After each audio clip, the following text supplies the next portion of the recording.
Welcome to Creating Language Objectives. In this lecture, you will understand how to create language objectives to support access to content instruction. Let's talk about what language objectives do and why it's so important to have them. Language objectives are based on the linguistic demands of a standards-based task. That means we look at your content tasks, your content instruction, materials, whatever you're using for your lessons, and we look at it from a language lens to look and see what language is required to use those materials to understand, to comprehend, and in the end, to learn from those materials. From there, we want to create language objectives that match that linguistic demand. And we want to focus on high leverage language that will serve students in other contexts. By high leverage language, I mean types of language that you would use across the school day in any content area. Language related to analyzing, comparing, justifying, sequencing. That kind of language would be something that students would use over and over and be able to master in various contexts. Therefore, that makes it worth the time invested in making that an objective and focusing time in that area. Language objectives use action verbs to name functions and purposes.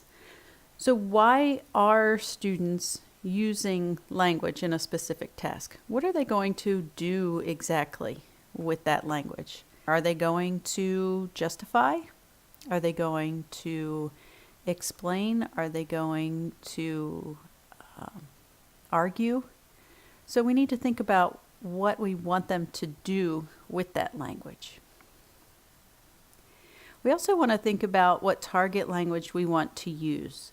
So what do we want students to be able to say and write and do with language that they currently are missing? It may be something like enriching their choice of adjectives, giving more variety in the adjectives they choose so they can be more descriptive. It might be using past tense because they are writing about a procedure or a process or an event that took place in the past. A language objective emphasizes expressive language skills without neglecting listening and reading.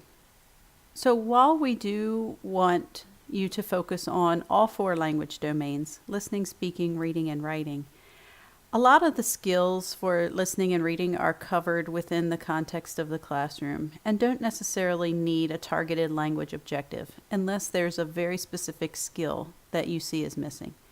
In general, you can cover your language development needs and content with expressive language objectives. So language objectives around speaking and writing. What will students say and what will students write?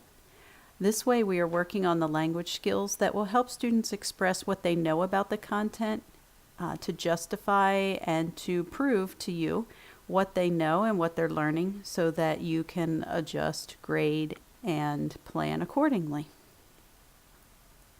So there are a few different ideas out there about how language objectives should be put together and how they should be constructed. I particularly like a model that was presented by Dr. Cancellous. So in Dr. Cancellous Model, I feel it's very simple and to the point. She offers two different structures using the same three components. As we already discussed, you need a language function. You need the context, so what content are students learning? What are they going to be speaking about or writing about? And then you need the language target. So here are some examples of how that might work. Your language functions, again, are the verbs. What are students going to do with language? Here are some examples that you could pull from. The context, the orange box, will be your content from your classroom. What are they learning?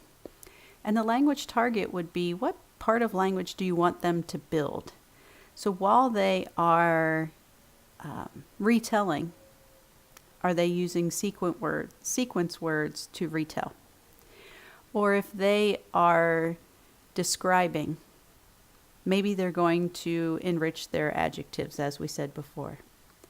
If they are labeling diagrams from science, we may want to make sure they're using very precise academic vocabulary. So there are a lot of ways you can go with your language objectives, but keeping those three main components in mind will simplify it for you and keep them from getting too long and cumbersome. So here are a few examples. If I take from my color-coded charts, for example, I might say students will describe. That's the verb that I want them, what do I want them to do with language? They will describe a character. That's coming from my language arts context, using precise adjectives. So exactly what do I want to hear from them? All right, students will use sequence words to retell a story.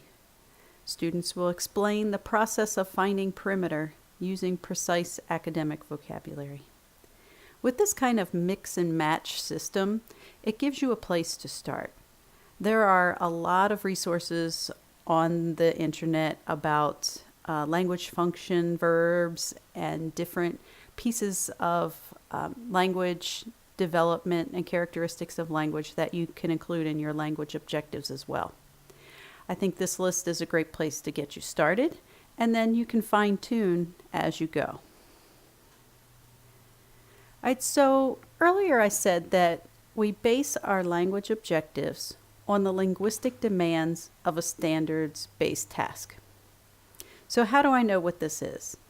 I have a task in front of me that I want students to accomplish.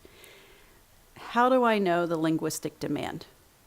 So what this involves is taking a close look at either what you want students to read.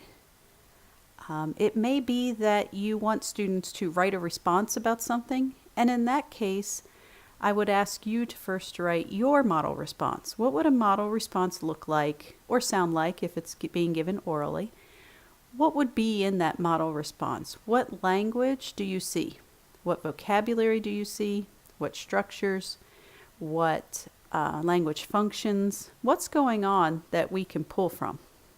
So here's an example. If I'm analyzing the academic language demand, Common Lit is a great website where you can get different reading samples at various lexile levels. So I pulled an example, Lin-Manuel Miranda, who is famous for his work on Broadway. So I want students to read this biography because we're going to be working on biographies. And there are certain kinds of language that students will need to master to be successful in reading and writing biographies or discussing biographies. So as I read through this passage, I want to look for language. What kinds of language might we find here? To analyze the language of this text, I want to use the Features of Academic Language, which is a very useful chart from WIDA, found in the English Language Development Standards. The features of academic language break down your goals for language development into three categories. You have the word and phrase level, the sentence level, and the discourse level. So those are the three pieces we're going to look for. In short, what that means is at the word level, we're going to look for specific vocabulary that students will need to know to comprehend and work with this text.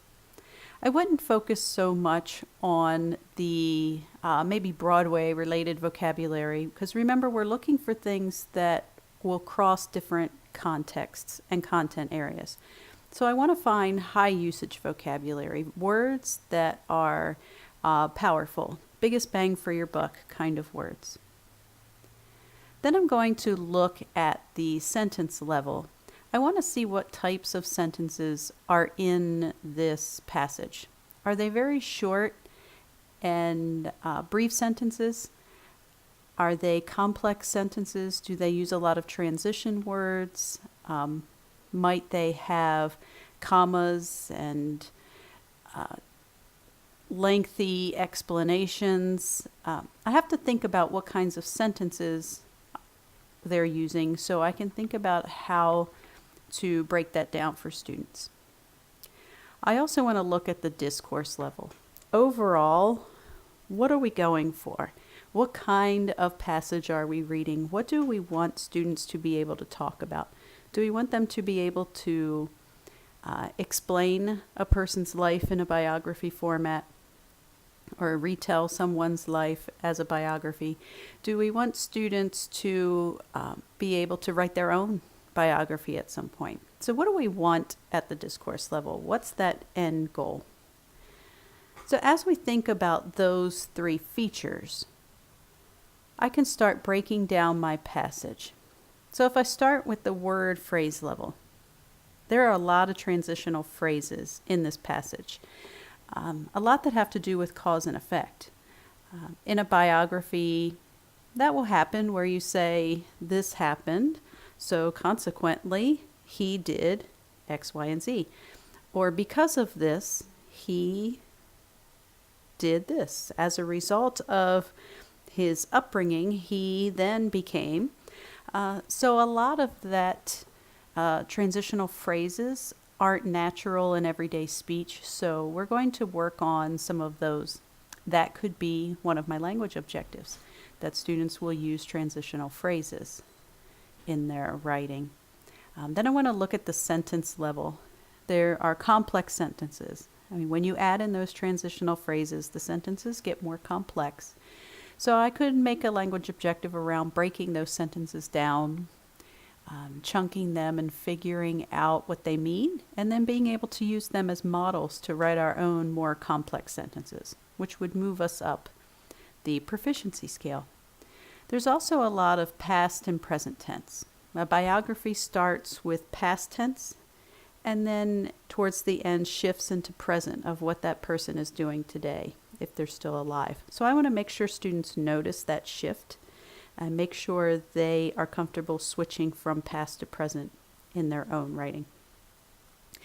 For the beginner levels, using it, he, his, him, when do you use each one? We can do some practice with that because those are seen throughout the passage. At the discourse level, for my big picture, when we put it all together, I really want students to be able to write chronologically. So what does that look like? What will they need to know to do that? And then are there any specific characteristics of a biography that I want to make sure they include?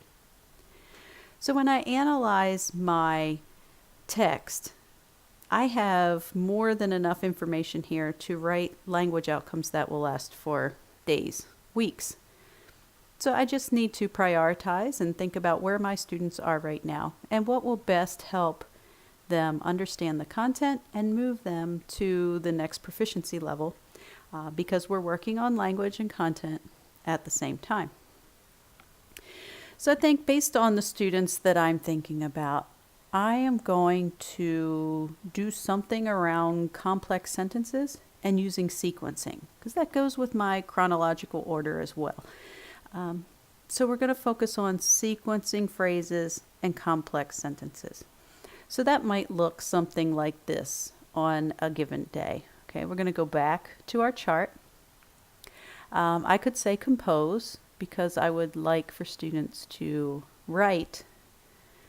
And then I am going to say that we're going to stick with sequence words for right now because I have more of a beginning to intermediate class and we don't have all of those down quite yet. And sequence words will definitely be something you can use in every content class.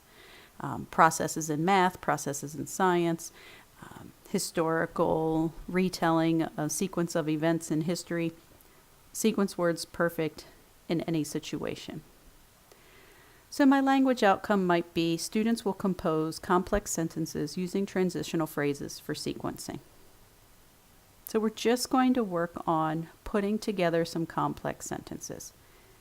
We're not rewriting or writing a whole biography at this point. We're just practicing the skills that will get us there. I could also use summarize with my sequence words, and that would be something like students will summarize an event in their lives using transitional phrases for sequencing.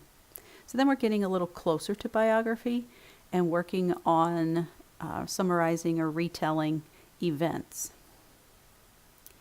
Right, this was a very brief overview of how to create language objectives to support access to your content instruction. In the second module that is dedicated specifically to your content area, we will continue to discuss language objectives and guide you to creating your own that are more specific and targeted to your specific content area.